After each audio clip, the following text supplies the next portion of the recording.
হরে কৃষ্ণ। আপনারা ভালো আছেন?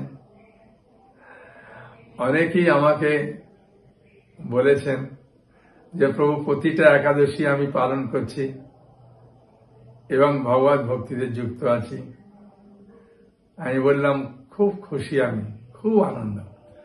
সাধারণত মানব জীবনের উদ্দেশ্য হচ্ছে ভগবানকে ভালোবাসা, ভগবানের সঙ্গে সম্পর্ক স্থাপন করা। যেমন একটা বাচ্চা তার মাকে সে যদি ভালোবাসে, মায়ের সঙ্গে যদি সে সম্পর্ক স্থাপন করে, তবেই সে মায়ের স্নেহটা পাবে, তাই না? ঠিক ভগবানের স্নেহ, ভগবানের ভালোবাসা আমরা পাবো যখন আমরা ভগবানের কাছে আসব, ভগবানকে ভালোবাসবো, ভগবত ভক্তিমূলক কিছু করব। তাই এই একাদশী ব্রতটা ভগবানের সঙ্গে সম্পর্ক স্থাপন করা হয়। হ্যাঁ, একাদশী তিথি মাধব তিথি, হ্যাঁ, এটা ভক্তির জননী। তাই একাদশী ব্রত আপনারা করছেন, আমি খুব আনন্দিত যে অনেকেই একাদশী ব্রত শ্রদ্ধার সঙ্গে করছেন। আমি অনুরোধ করব প্রতিটা একাদশী করুন, কোনো অসুবিধা নেই। আর অনেকে নির্জলা একাদশী করতে চাইছেন। নির্জলা একাদশী এখনো 1 মাস বাকি আছে, বুঝেছেন? সেই জন্য ওটা পাণ্ডবা নির্জলা একাদশী আপনারা নির্জলা করবেন। এই একাদশীগুলো যদি প্রতিটা একাদশী আপনারা নির্জলা করবেন, তাহলে কি হচ্ছে, অনেক সময় সংসারে অশান্তি হচ্ছে, তার শরীর খারাপ হলে, হ্যাঁ, বাড়ির সঙ্গে একটা সম্পর্ক খারাপ তৈরি হচ্ছে। কারণ বলছি, এটা বলে দিচ্ছি না, একজন মাতাজি ও একাদশী করে, ওর স্বামী যাতে বুঝতে না পারে সেই নিয়ে কিছু খাওয়া দাওয়া করে না। তার স্বামীর কাছে কিছু খাবার নেয়, নিয়ে স্বামী যখন চলে যায় খাবারটা অন্য কাউকে দিয়ে দেয়। কয়েকদিন বাদে জানতে পারার ফলে তারপরে মাতাজিকে আবার বারণ করছে, নিষেধ করছে তোমার একাদশী। আমি ওই জন্য বললাম যেটা যেমন শাস্ত্রে আছে ওটা করুন। হ্যাঁ, যদি শরীর আপনার খুব ভালো থাকে, হ্যাঁ, যেগুলো খুব গুরুত্বপূর্ণ বলে মনে করেন, সেগুলো আপনি নির্জলা করতে পারেন কয়েকটা একাদশী, কিন্তু সব একাদশী করার দরকার নেই। মোহিনী একাদশীর মাহাত্ম্য ভগবান শ্রীকৃষ্ণের কাছে ধর্মরাজ যুধিষ্ঠির জানতে চাইছেন যে প্রভু আমাকে দয়া করে বলুন, বৈশাখ মাসের শুক্লপক্ষে যে একাদশী, সেই একাদশীর মাহাত্ম্য কি? সেই একাদশী করে কি লাভ হবে, না করলেই বা কি লাভ হবে, কিভাবে করা যাবে, সবকিছু আমাকে খুলে বলুন। তখন ভগবান কৃষ্ণ তিনি খুব আনন্দ সহকারে, কেন বৈশাখ মাসটা তো এমনিতে ডিসকাউন্টের মাস, যা করবেন তাতে 1000 গুণ এমনিতেই ফল বেশি লাভ করতে পারবেন, অসুবিধে নেই। তাই ভগবান কৃষ্ণ খুব আনন্দ সহকারে যুধিষ্ঠির মহারাজের প্রশ্ন শ্রবণ করে বললেন, হে মহারাজ যুধিষ্ঠির, আমি তোমাকে যে কাহিনী শোনাব সেটি কুর্ম পুরাণে আছে। হ্যাঁ, এই কুর্ম পুরাণ থেকে তিনি বললেন। যে কাহিনীটি আমি আপনাকে বলবো সেটি কোথায় আছে? কুর্ম পুরাণে আছে। সেই কুর্ম পুরাণ থেকে তিনি খুব সুন্দরভাবে এই কাহিনীটি বলছেন। বলতে গিয়ে তিনি মহারাজ যুধিষ্ঠির মহারাজকে বলছেন যে মহারাজ, মন দিয়ে শ্রবণ করুন। এই মোহিনী একাদশী ব্রত কিভাবে করা যাবে, কেন করব, সেই সম্বন্ধে বশিষ্ঠ মুনি রামচন্দ্রকে বলছেন। যখন ভগবান রামচন্দ্র পিতৃ আজ্ঞা পালন করার জন্যে, পিতৃসত্য পালন করার জন্যে মা কৈকেয়ীর নির্দেশে সীতা মাকে এবং ভাই লক্ষ্মণকে নিয়ে বনবাসে গিয়েছিলেন, সেই সময় অসুর রাজ রাবণ ছদ্মবেশে মা সীতা দেবীকে হরণ করেছিলেন এবং সীতা মায়ের অপহরণের কারণবশত ভগবান রামচন্দ্র তিনি খুঁজছিলেন সীতা ঠাকুরানীকে এবং দুঃখ অনুভব করছিলেন। সীতা ঠাকুরানীর বিরহ যন্ত্রণা তিনি অনুভব করছিলেন। সেই বিরহ যন্ত্রণা দুঃখ থেকে মোচন হওয়ার সহজ উপায় কি, এই সম্বন্ধে ভগবান রামচন্দ্র বশিষ্ঠ মুনিকে প্রশ্ন করেছিলেন। আর বশিষ্ঠ মুনি যেটা উত্তর দিয়েছিলেন সেটি আমি আপনাদেরকে এখন বলবো।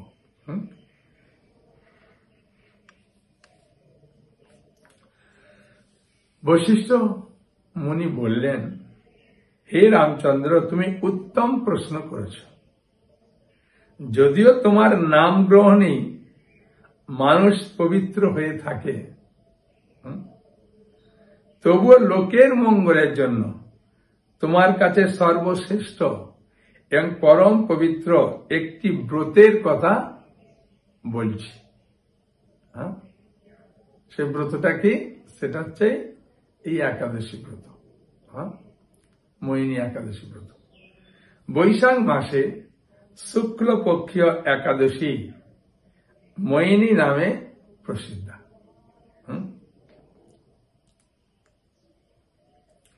এই ব্রত প্রভাবে মানুষের সকল পাপ, দুঃখ, মোহজাল অচিরেই বিনষ্ট হয়।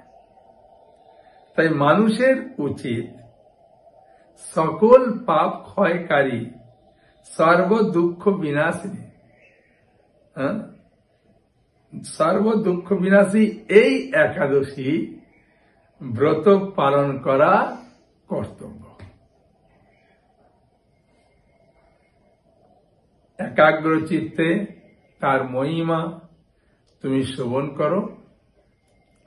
এই কথা শ্রবণ মাত্রই সমস্ত পাপ বিনষ্ট হয়। তাহলে এই ব্রত কথা শ্রবণ করলেই সমস্ত পাপ নষ্ট হয়ে যায়।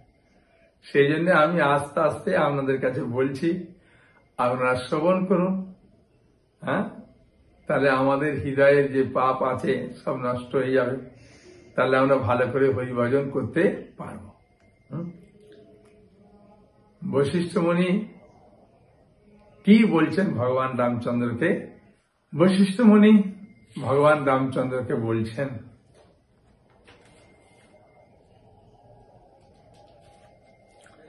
পবিত্র সরস্বতী নদী তীরে ভদ্রাবতী নামে এক সুসোনা সুন্দর নগরী ছিল। চন্দ্রবংশজাত ধৃতিমান নামে এক রাজা সেখানে রাজত্ব করতেন।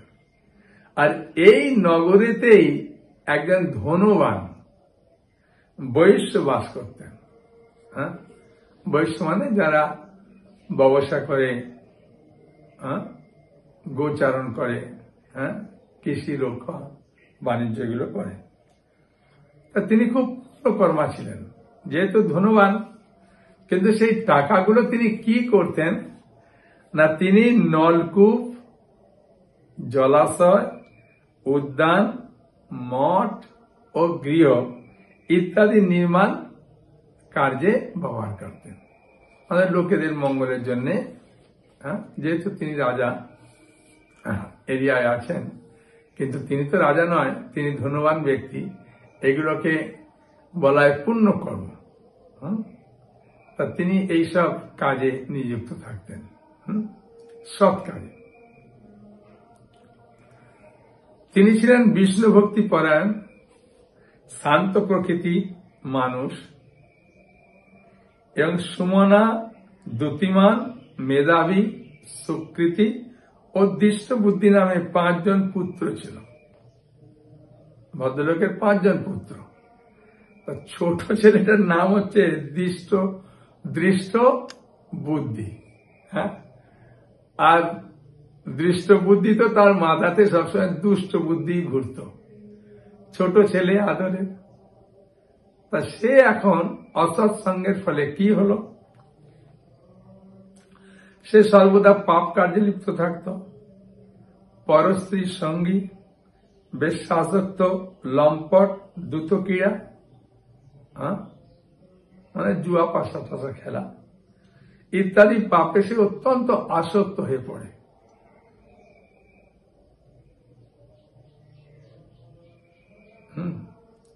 দেবতা, ব্রাহ্মণ, পিতামাতার সেবায়, দেবতা, ব্রাহ্মণ ও পিতামাতার সেবায় তার একেবারেই মতি ছিল না।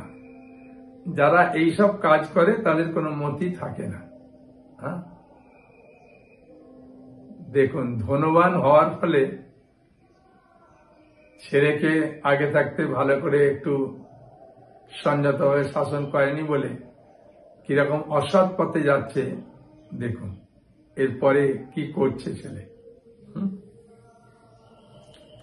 সে অন্যায় কার্যে রত থাকে, দুষ্টু স্বভাব, পিতৃধন মানে পিতার টাকা নিয়ে পালায়, ক্ষয় ধনকারী। সবসময় সে অভক্ষ ভক্ষণ করে, যেগুলো ভক্ষ নয়। শাস্ত্রে উল্লেখ আছে, সাধারণত মাছ, মাংস, মদ, এগুলো শাস্ত্রে উল্লেখ আছে, এটা হচ্ছে অভক্ষ। তাই তিনি ভক্ষণ করতেন, এগুলি খেতেন। যারা মাথায় দুষ্টু বুদ্ধি আসে তারা ওইসব নেশা করে, যত খারাপ কাজগুলো করে। এগুলো তো বলেই দিয়েছে, আর খুলে বলা দরকার নেই। তাই এগুলো স্বাভাবিক কারণে ওর আসে। যখন কেউ এরকম পাপ কাজ করে তখন তার বুদ্ধিগুলো পাপ কাজে লিপ্ত থাকে সবসময় ধরে।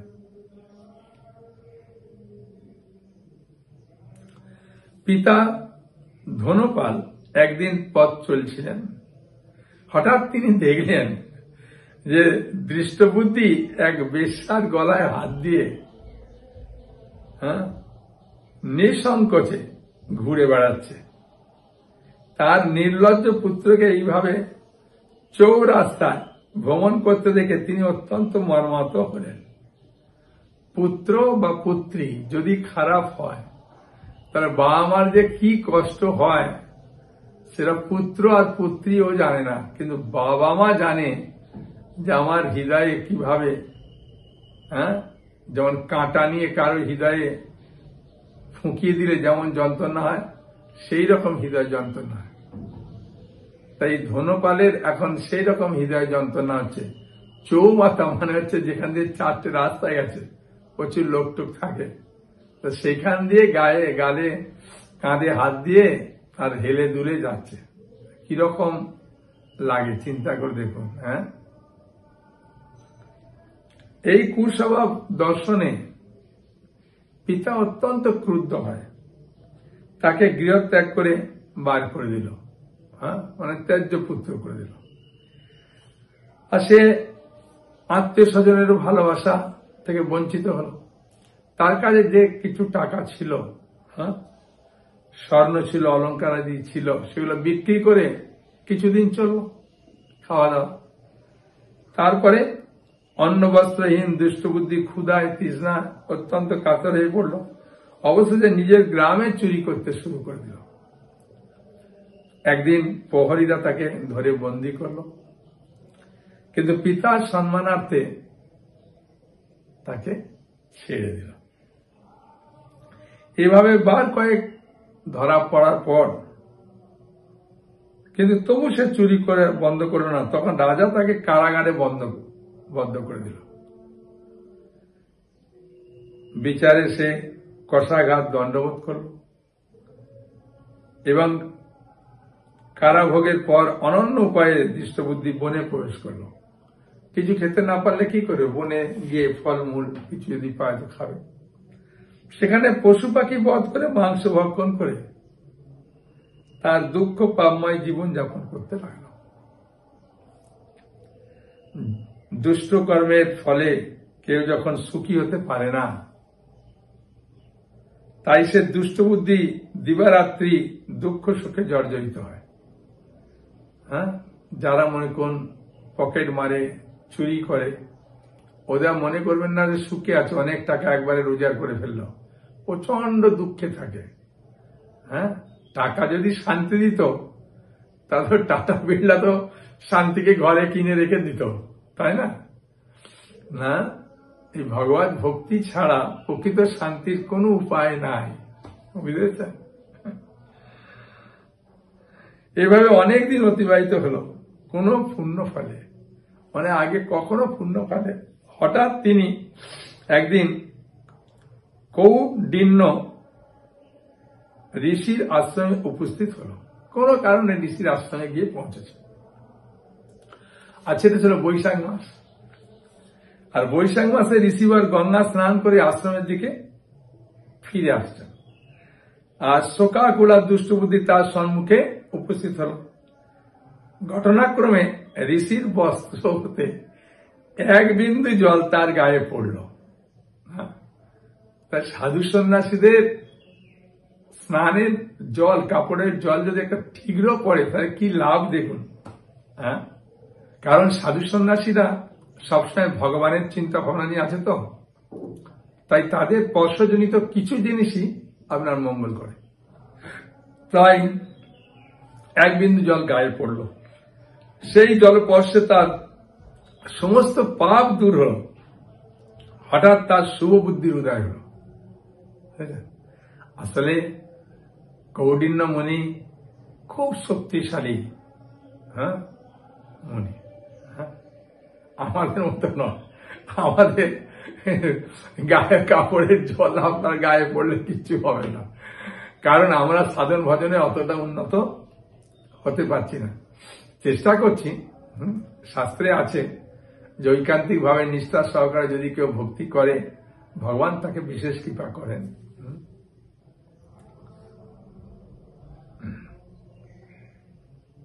এখন ঋষির সামনে সে গীতাঞ্জলি পুঁটে প্রার্থনা করতে লাগল। এই পাপটা যাই দূর হয়ে গেল না, তার সদ্বুদ্ধির উদয় হয়। মানুষ যে ভক্তি করে না, এটা আপনাকে জানতে হবে, তাদের হৃদয়ে এত পাপে পূর্ণ থাকে, হরে কৃষ্ণ বলুন বললে বলতে পারে না। কারণ কি, বাল্মীকি মুনিকে যখন নারদমুনি বলছেন রাম নাম উচ্চারণ করো, তার হৃদয়ে এত পাপ ছিল, রাম নাম উচ্চারণ করতে পারছিল না। বুঝলেন? সেই জন্য আমরা যে অনেক সময় হরিনাম করতে চাই না বা চাই না, এটা আমাদের দোষ নয়, আমাদের হৃদয়ে যে পাপ আছে তার ফলে আমরা করতে পারি না। তাহলে এখান থেকে প্রমাণ হচ্ছে, বুঝতে যে হৃদয়ে পাপ থাকলে হরিনাম মুখ দিয়ে বেরোয় না। এখন আপনারা বলবেন তাহলে প্রভু আমি কখনো হরিনাম করবো না, আমার হৃদয়ের পাপ না। যদি সাধু সঙ্গ করবেন, যেমন এই ইনি দেখুন পাপে পূর্ণ ছিল, কিন্তু কৌডিন্য মুনির কাপড়ের জল গঙ্গা স্নান করে আসতেন, তো পড়তেই তার পাপ নষ্ট হয়ে গেল। এরকম আমি সাধু সঙ্গ করলে, হরিনাম করলে জোর করে, কারণ যখন কারো জন্ডিস রোগ হয় তখন ওর কাছে মিজরিটা তেতো লাগে, কিন্তু মিজরিটাই হচ্ছে তার ওষুধ। ওই মিজরি খেতে খেতে খেতে খেতে ওর জন্ডিস রোগটা ভালো হয়ে যায়। সেটা আমি মনে করবো আমার হৃদয়ের পাপ আছে, ভাই আমি হরিনাম করবো না, আমার মুখ দিবেন না, জোর করে হরিনাম করতে করতে করতে করতে হৃদয়ের পাপ নষ্ট হয়ে যায়। বুঝেছেন? ঘরে ধুলো থাকলে ঝাড়ু দিলেই তো ধুলোটা উড়বে, তাই না? তা সেই ধুলোটা ওড়া দেখে আপনি ঝাড়ু দেওয়া বন্ধ করবেন না। যেমন ঝাড়ু দেবেন, দেখবেন ধুলো আপনার ঘর থেকে আপনার থেকে বেরিয়ে যাচ্ছে। আপনি বুঝতে পারুন না পারুন, নাহলে মনে হবে ভাই ঝাড়ু দিলেই দেখি ধুলো ওড়ে, ঘরটা দেখি একদম অন্ধকার হয়ে যায়, তার থেকে বাবা যেমন আছে থাক, ধুলো ঝাড়ু দেওয়ার দরকার নেই, হ্যাঁ, এরকম নয়, হরিনাম করতে করতে হয়ে যায়। তাই ইনার অজ্ঞাত ভাবে গায়ে জল পড়তে সঙ্গে সঙ্গে পাপ দূরীভূত হলো, সাধুর চরণের সঙ্গে সঙ্গে শরণাপন্ন হলেন। হে ঋষি শ্রেষ্ঠ, যে পুণ্য প্রভাবে আমি ভীষণ দুঃখ যন্ত্রণা থেকে মুক্তি লাভ করতে পারি, তা কৃপা করে আমাকে বলুন। ঋষিবার বললেন, বৈশাখ মাসে শুক্ল পক্ষে মোহিনী নামে যে প্রসিদ্ধ একাদশী ব্রত আছে, তুমি সেই ব্রত পালন করো।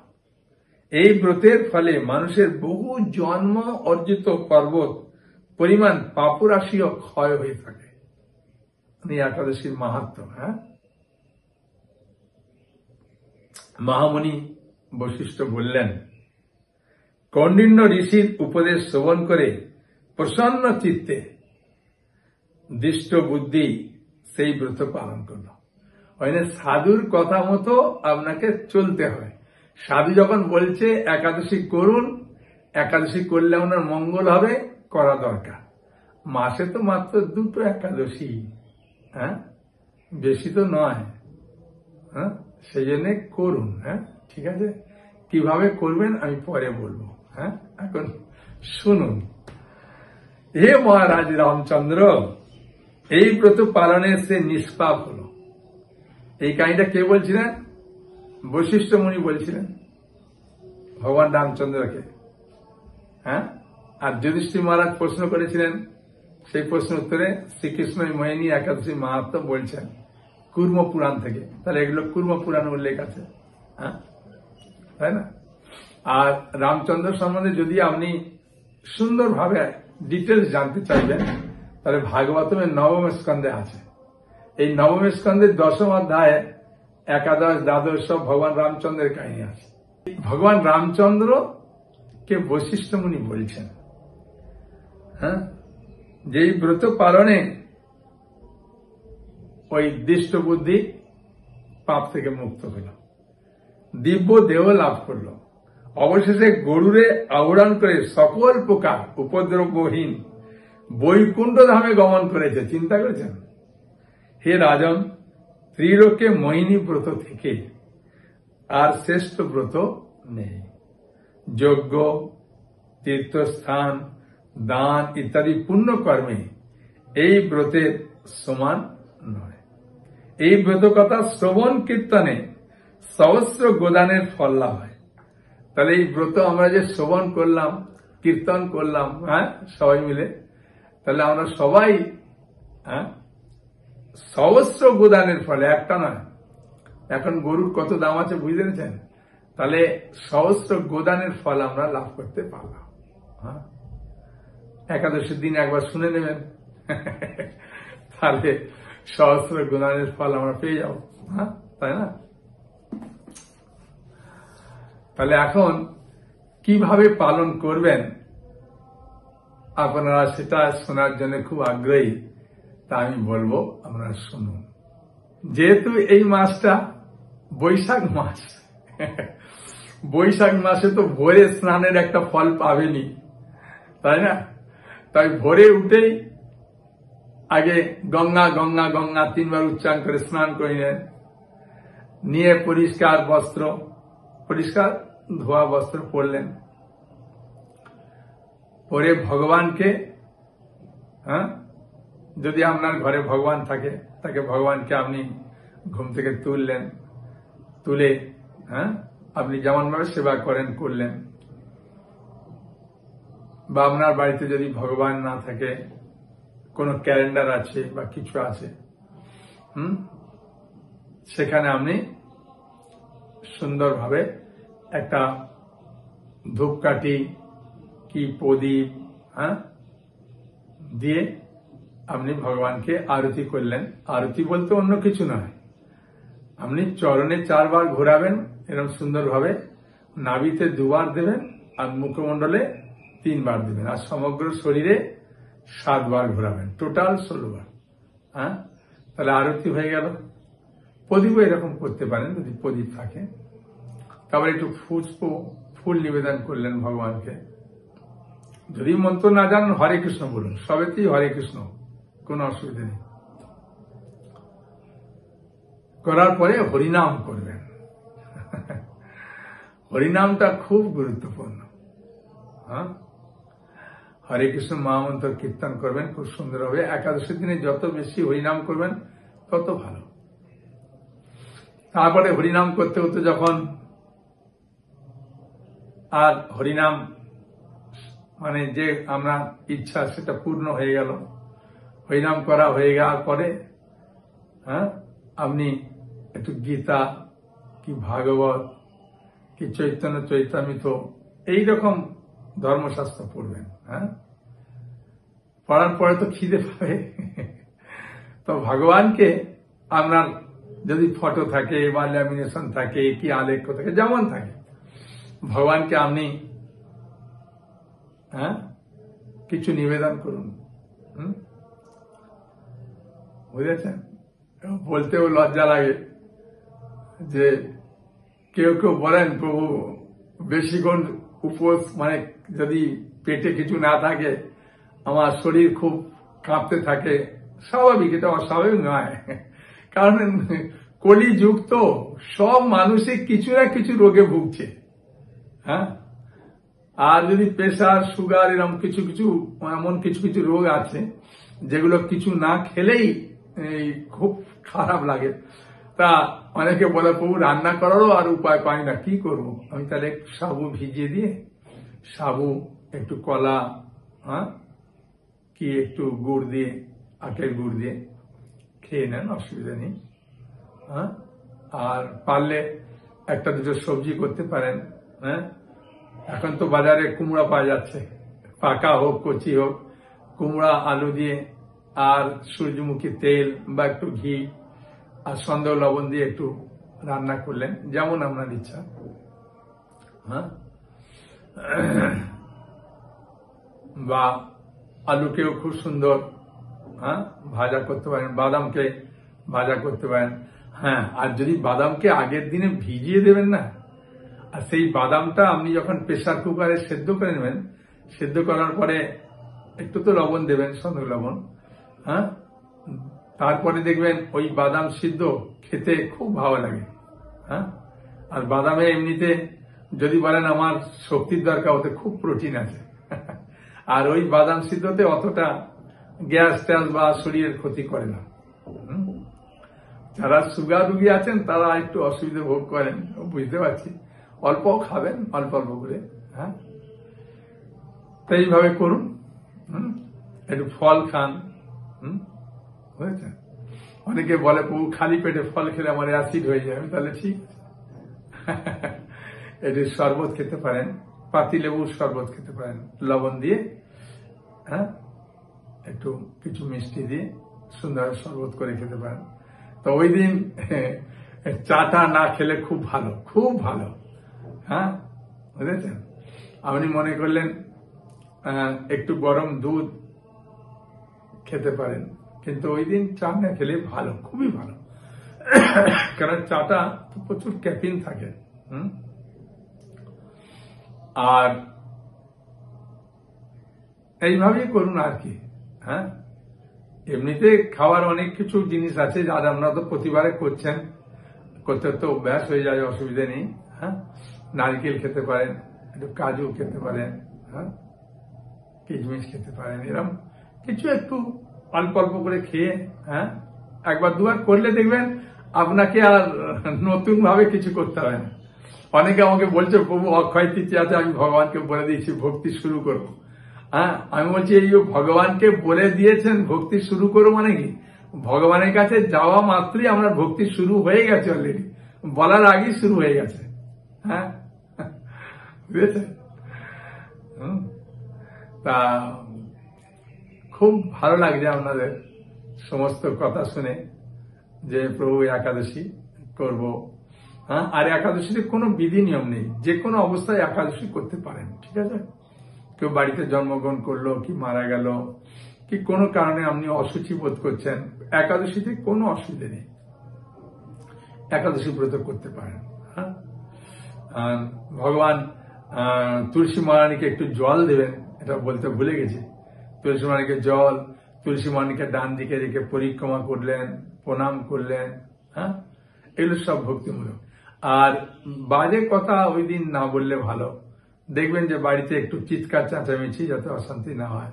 হ্যাঁ, তার আগের দিন ঠাকুর ঘরকে খুব সুন্দরভাবে পরিষ্কার করে নিলেন। হ্যাঁ, করে নিয়ে ওখানে বসলেন। অনেকে আছে যে প্রভু আমার বাড়িতে একটু অসুবিধা হচ্ছে, আমার 3-4 জন মিলে একটা জায়গায় করছি, আমি সেরকমও করতে পারেন। হ্যাঁ, তবে ওখানে গিয়ে গল্প করবেন না। হ্যাঁ, এই ভাগবতে ভগবান রামচন্দ্রের কাহিনী পড়বেন। হ্যাঁ, খুব সুন্দর।